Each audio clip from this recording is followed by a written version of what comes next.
Так, доброе утро. 27 августа 2022 года, погода 23 года. Погода города Санкт-Петербург. Сейчас у нас плюс 18 градусов и до 9 часов, до 10 часов, наверное, 10 часов.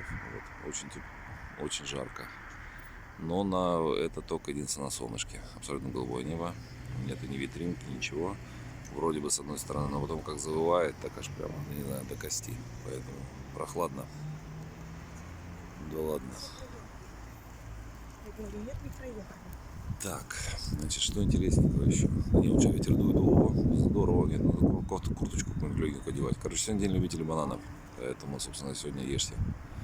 Жуй банан, вот, поэтому всем хорошего дня, все равно погода на природе очень хорошо.